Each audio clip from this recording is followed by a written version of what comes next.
What's up? Welcome back. I'm John Stark from TheMovieGuy.com, your favorite blind film critic, and today we're gonna get into talking Emmys. This is a little thing that I do because the Emmy Awards are coming up. Click like and subscribe, and you'll know all of my thoughts. All of them. My favorite color is purple. See, you learned a new thought just by being here today. Anyway, these are supporting actor in a drama series. So, this should be 8 nominees. The amount of nominees is always determined by the amount of available contenders. So there has to be like a minimum amount of a threshold or whatever to be. And I think there's enough here for drama series. Because remember, a whole bunch of things are technically Emmy eligible. They're never going to get Emmy nominations. Like, I don't know, Tracker, Fire Country. I just did name 2 CBS shows. I need to not be mean to CBS. Brilliant Minds. You know, I mean, like, there are shows that nobody's really talking about for Emmy consideration that are out there. Reacher.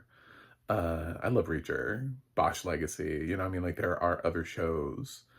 So they're building up the drama series category so that it has this huge amount of nominations possible for the White Lotus to eventually just come in and take all of them. Last time we had the White Lotus, it got 4 of the 8 spots, and Succession got the other 4 spots.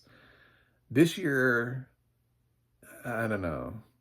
I'm thinking in general, season 3 wasn't quite peak as the other. I could be wrong, and there could be a 4th White Lotus spot, but for right now, I'm slotting the 3 most obvious choices, which is Walton Goggins, Jason Isaacs, and Sam Rockwell.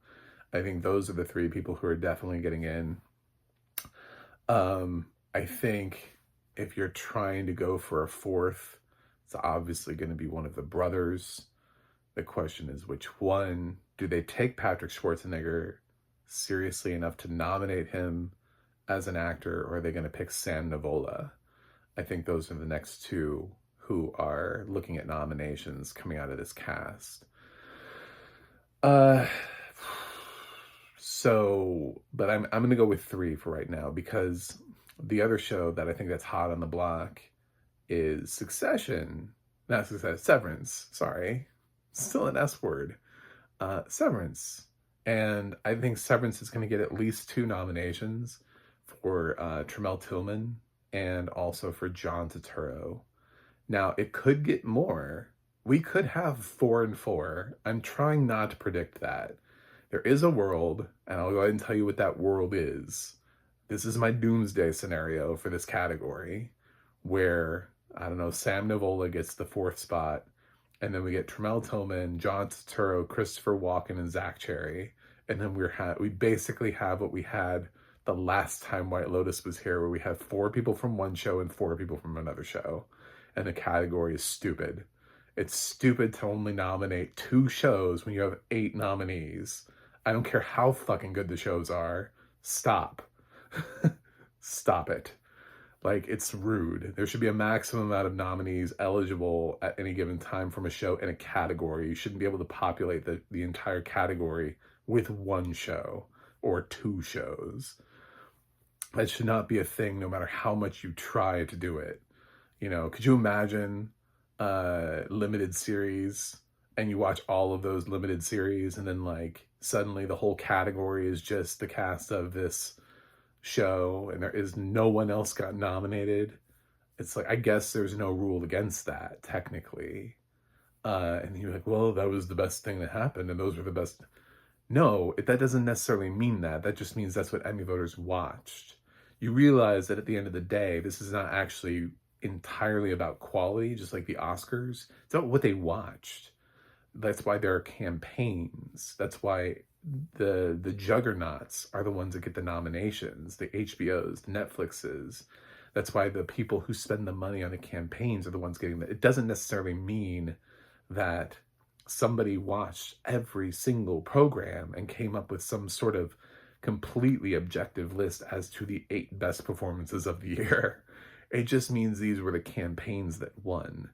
So I'm hoping we don't have that again. I don't want to predict it. I want to kind of tell Satan to stay away. So we're going to go with 3 nominations for White Lotus, 2 nominations for Severance. Although I kind of do want to see Christopher Walken get a nomination. And he probably could. Honestly, one of these is wish dicting. I refuse to give up. But it probably will be 3 White Lotus, 3 Severance, and probably I'm missing, some other people, but along the way. So what do I have left? I also think we're looking at Stellan Skarsgård for Andor. I think that's a possibility here in terms of getting a nomination if Andor continues to hit, if it continues to gain that sort of popularity that gets it into the categories. Last of Us has some supporting actors that are in consideration, like Gabriel Luna could end up getting it. I don't know, the actor who played Jesse, I can't remember what his name is. Jeffrey Wright is competing in guest actor, so no, he didn't have enough screen time, but the other 2 apparently did to be able to compete in supporting actor. So that's a possibility. I don't necessarily think so. I think they're going to have a better play in supporting actress, but I don't think they have a supporting actor bid.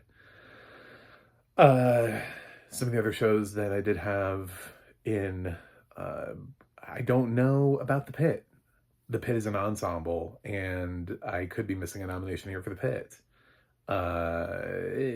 That's possible. I just don't know which actor would get it and supporting actor. So I could hold open a spot for blank from The Pit. And say somebody from The Pit's going to get nominated. I don't know.